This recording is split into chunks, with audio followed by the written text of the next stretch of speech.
Hello everyone, welcome to my Deep North summary video. We're going to go through a lot of the imagery that IronGate has shown us so far. I'll also be covering certain moments in the Hervore Bloodtooth journey, because believe it or not, they've actually given us loads of information about the Deep North, and I'm confident that I can make a prediction for when it's going to launch. One of the first things we got from IronGate was the Aurora Borealis, so it looks like it's going to be showing up while you're in the Deep North. Shortly after that, we got this image, which shows the Aurora in the backdrop, but gives us a lot of other information. The first thing to note is that coastlines of the Deep North are relatively flat. They don't look as intimidating as the ashland spikes did, do they? You'll be seeing different kind of trees and vegetation a lot in these screenshots, and sometimes it's actually old stuff just covered in white. Like these are from the Black Forest, right? Here we have one of the voyages of Hervore. Now they've already telegraphed some really interesting information to us. She went there in a longship. Curious, isn't it? Not a Drakkar. She talks about it being peaceful. We get an insight into the seals. And I love this shot here. We get a nice close-up of the different seals. What do you think? Are we going to be able to tame seals? We're going to be following a little bit of Hervore's journey throughout this video. So basically she arrives in the Deep North and then she goes off into the yonder. She talks about how peaceful it is and specifically says that everything's dangerous and you must be really careful. So we can kind of assume from this that it's gonna seem very calm. And this is around the time where we see a frozen gray dwarf, which is very interesting. Because does this mean there are gray dwarves in this? Or does it mean that the Deep North is a black forest? Like, was this just something they put in? It's hard to say. I'm confused by this part, to be honest. I don't understand this. Moving on, we can see that we have some more architecture. It looks like we're getting some similar stuff to the Ashlands, and we already know from Grimm that there's a bunch of stuff they were considering giving us in the Ashlands, but decided to wait off until the Deep North. So we get another shot of one of the frozen gray dwarves, and I couldn't tell in the previous, but it definitely looks like they're frozen by like an intense wind or an attack from something coming from one direction.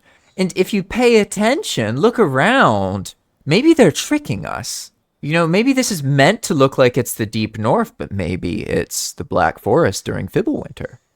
Now, Fimblewinter is something important. I'm gonna show you some stuff about that after we get over all the official stuff IronGate has actually given us. You always kind of have to ask yourself, is this the Deep North, or are they showing us a frozen somewhere else? Because it would be very IronGate for them to trick us into thinking it's the Deep North, but it's actually not, and they were showing something else. And she has more emphasis on being alone, left alone. It's quiet. She regularly describes creepy feelings of being alone and being watched. Yeah? They then show her stumbling upon people who've been there before, or ruins of previous people, right? There's an emphasis on there being structures to go into, okay? And then they hit us with this. Boom. Look at that. Nighttime, lantern. That's an enemy. What kind of monster is this?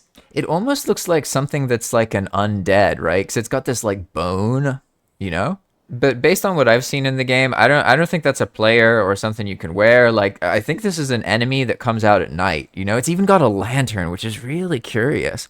Moving forward in Hervore's story, she goes into a structure. There's misuse. No one's here anymore, right?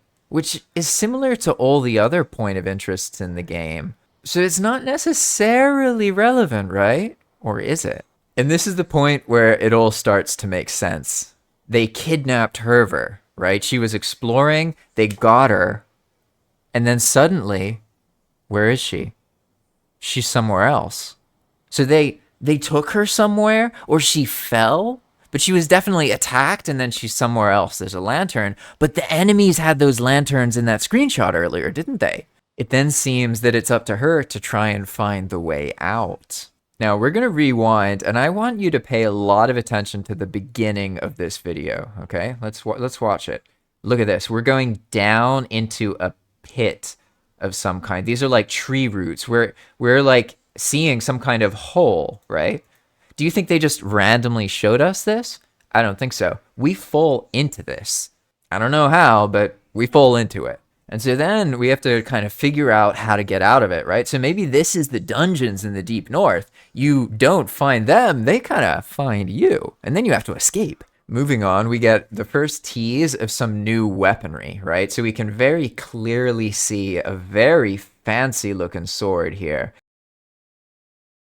Here we get some more art, and I want to draw your attention to a couple things. I know this is art, but I think they're communicating something with us here. Look at the equipment of the character. That's Ashland's gear. That's an Ashland's bow, and it's Askvin armor, right? This character was in the Ashlands already. Keep that in mind. Oh, and I'll interrupt this Deep North part just for a moment. You gotta see the PlayStation Japanese Valheim trailer. It's in a link in the description right now. Check it out. It's awesome. We're actually gonna come back to this later.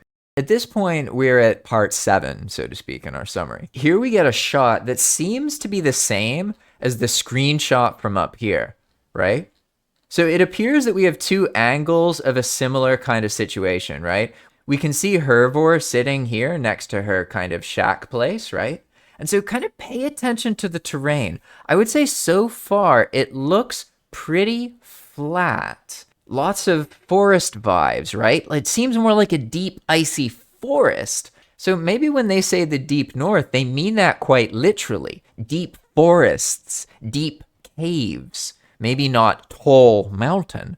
But long story short, she falls in or gets abducted, and then she gets out. She escapes, right? So now she's reflecting on, wow, what would have happened if I hadn't made it out, right? So she definitely goes somewhere that she didn't want to go or was, fell into, got abducted, whatever, and then goes somewhere else, right?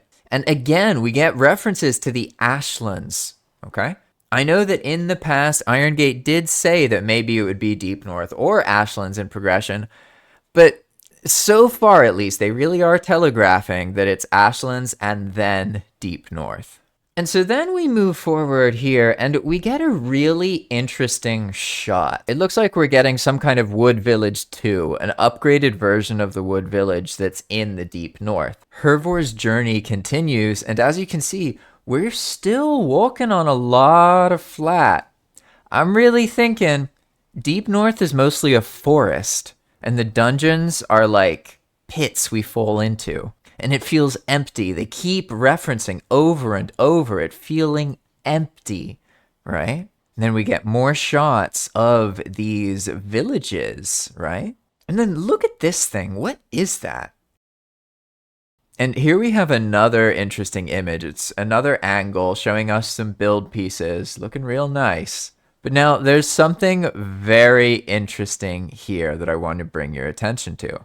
So when this was actually launched, you could get into a folder that this image was shared in. And then if you looked in that folder, there was a different variant of the same image. And it had to do with this area over here. This is what was in the removed image. This thing is nightmare fuel. As Ashenius pointed out in the Valheim World Editing Discord, it could just be another frozen statue, right?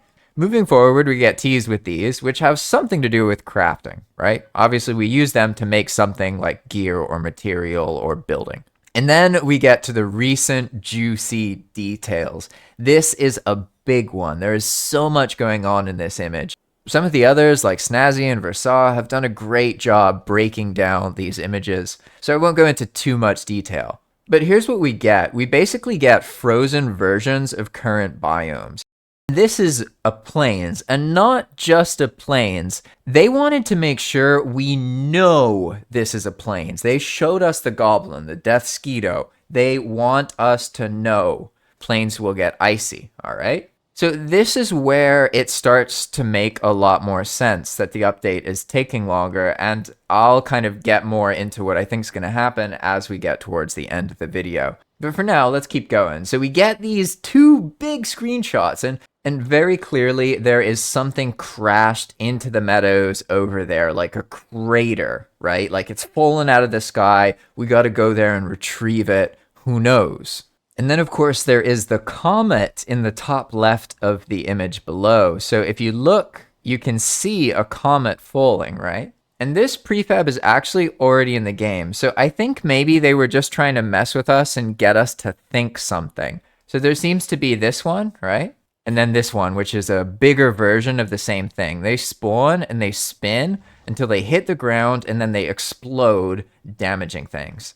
So what you're seeing there, you can see by the trail behind it, this is either a Yagluth meteor or it's one of these removed Ashlands meteors. Either way, I would imagine that they're just trying to get us to imagine what's happening. And this is where we're confronted by the reality. This is a plains, yet it's frozen. And this is a meadows, yet it's frozen. And compounding everything even more is the actual video, which has Hervore dreaming of these other biomes, but they're all frozen. Frozen goblin camp, frozen swamp. So here, there's some kind of nightmarish vision or dream or something, right? And this is where we need to learn a little bit about the Fimblewinter. I found this great little short summary video on YouTube by See You in History, and it looks like this is the direction they're going in. Now, I have to voice it over because they have music that makes a copyright claim. You have probably heard about Ragnarok, the end of the world in Norse mythology, the great battle between the Aesir gods and the forces of chaos. But Ragnarok would be preceded by a dark event known as Fimblewinter, or Fimblewinter, the Great Winter. The Fimblewinter is expected to emerge at an unexpected time, bringing winter much earlier than the Midgard men anticipate.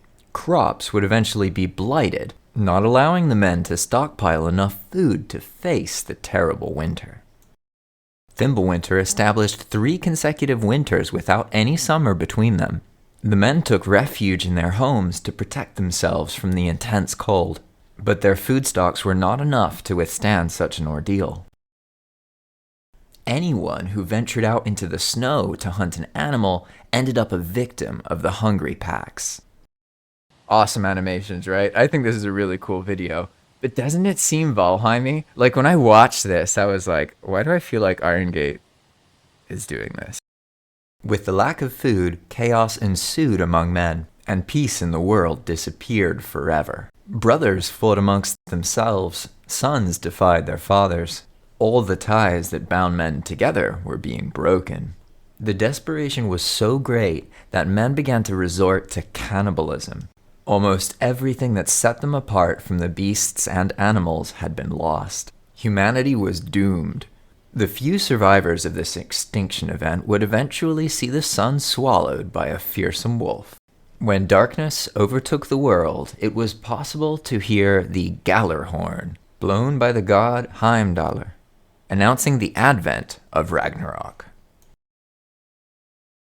So there you have it. Basically, Fimblewinter is this betrayal and freezing and lack of food and conflict right before Ragnarok in the end, and everything gets blacked out because the sun itself is eaten. So if you want to check this video out, I got a link in the description here. But, oh man, I have a feeling it's gonna be something like this. But now we're still in conjecture territory, so let's go back to some IronGate stuff real quick. We have our Hervore video, the one we just saw, right? So this is the most recent one, and it's where she's talking about the dreams, being a raven, going through the sky, everything's all frozen. You know, and maybe this is a nod to Hugin, the raven in the beginning, cycle, end, beginning, who knows? But then you clearly see the frozen things, right? And at this point in the video, I'm going to go full-on conjecture on you to try and make a prediction about what exactly is going to happen with Deep North, the PlayStation launch, and when. And with that being said, I don't think Deep North's coming out until like 2027. If I'm completely honest with you, I don't think it's coming out this year. In fact, I would be very, very surprised if it does. There's a world where that happens, and believe it or not, we love it, all right? Because hear me out. I don't think it's just them taking forever on one biome. Here's what I think is actually going to happen. Basically, they've told us a story of a character that progresses. And in the story, in general, there's a vibe that they went to the Ashlands first, and then everybody died, and then it ends up being just Hervore in the Deep North. So I have a feeling it's going to go Ashlands, and then Deep North as the final biome. And additionally, clearly there's going to be some kind of event that triggers at some point. I'm not confident when this will happen. I think the most likely is after you kill a boss. So you kill Fader, and then this happens. The Fimblewinter begins. But even then, we don't really know that, to be honest. It might not be that a Fimblewinter happens. It could more be that the Deep North itself is kind of where there was Fimblewinter. You know what I mean? IronGate has a lot of creative freedom to, do what they want, right? It's not like it's going to just follow everything word for word. That being said, I believe that this event is going to cause a bunch of these magical crystals to crash into various biomes. And this event will also cause those biomes to freeze over. Curiously, they have only shown us ice statues in the Deep North. Like, think about it. They showed us frozen plains, but the goblin's fine, and so are the Deathsquito. Yet earlier, they made a whole point to show us a frozen Grey Dwarf, but at this point we know Hervore is in the Deep North, and she's finding frozen Grey Dwarves. So this makes you wonder if the Deep North is essentially a frozen Black Forest, right? But then it does make it kind of weird that they didn't show us any ice statues in these screenshots. Ah, yes, and that brings us to the PlayStation. Let's bring our attention back to this, where they very specifically talk about it. I'm pretty sure Deep North is going to come out in 2027, and by that I mean 1.0, the complete Valheim update. Keep in mind that Deep North update is just one subset of that. IronGate very much has this let's finish it properly attitude. So why would they move faster to do the very most important update of them all? When you look at how they talk about it, they very clearly make a distinction. Their blog posts say, get ready, Valheim's coming to PlayStation, it's happening at this year. Whereas when you see somebody ask or you see a developer talk about it, they do not give any information or any certainty about a release date. So if these things were happening at the same time, why would they be certain about PlayStation, but then ambiguous and vague about the Deep North release date? That's why I don't think they're happening at the same time. I don't think this is as real as people think it is. They're reading too much into it. Look at the way IronGate communicates. That's what matters. And there you have it. Now, don't forget to check out the Japanese trailer for Valheim. It is so freaking cool. In fact, I'm just going to end this video by showing you this. It is amazing.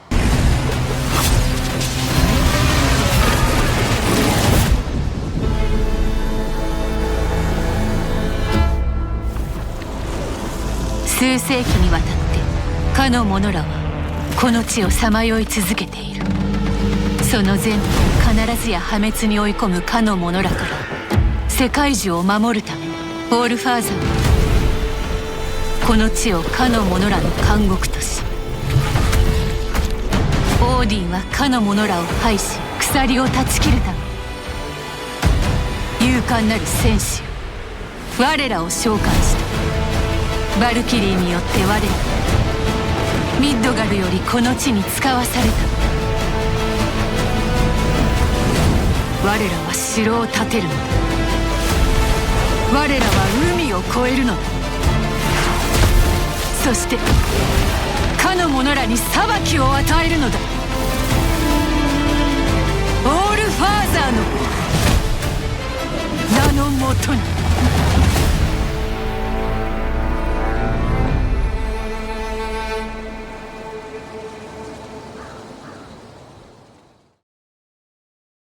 So there you have it. Deep North is going to take longer than you expected, but probably it's going to be better than you thought. PlayStation is going to come out this year, not 1.0. All right? Best of luck, thanks for watching, and I'll see you in another Valheim video. Bye-bye.